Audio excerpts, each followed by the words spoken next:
Hoji aka, nima bet? Buxoroda qurilish ishlari avjida ketyapti.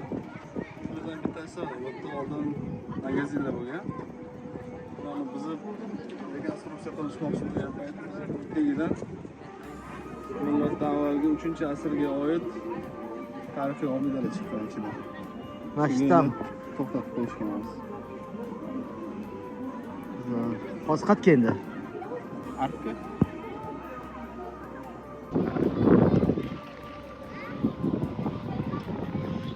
Betqat Hoji aka. Buxoroning eng mashhur joyi Arkka keldik. Ichini ko'rib chiqamiz.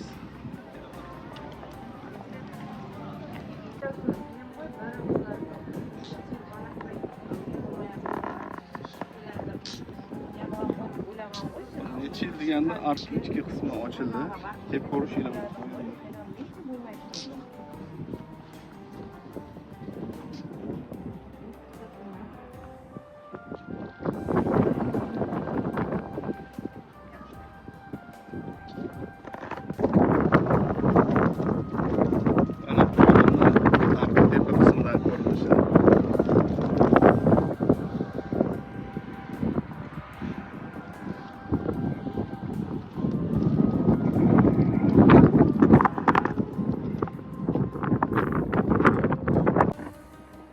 Hoji aka, qanaqa tamomiz?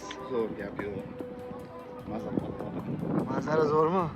Bu Samarqand Buxoro Xivaga uchalasi solishtirganda eng ko'p maza qiladigan ham omidalari ko'p, ziyorat qiladigan joylari ko'p. Birinchi o'rinda turadigan masjid. Mana endi o'zim fikrim Buxoro bo'lsa kerak deb o'ylayman. Bu bitta 12 ga qo'shatishlik kerakmi buni?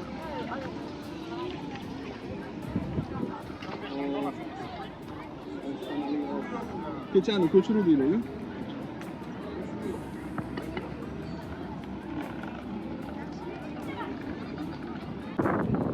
Qanday bo'pti aylanch? Zo'r. Mana kecha aytganimda juda ham issiq. Yashashga majbur bo'lamiz.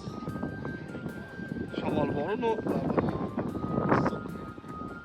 Mana do'konlar ertalab soat 6 dan ish faoliyatini boshlashgan. Bemalol kelib milliy narsa bo'lsa.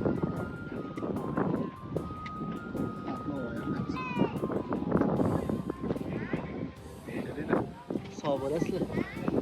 Sog' tomon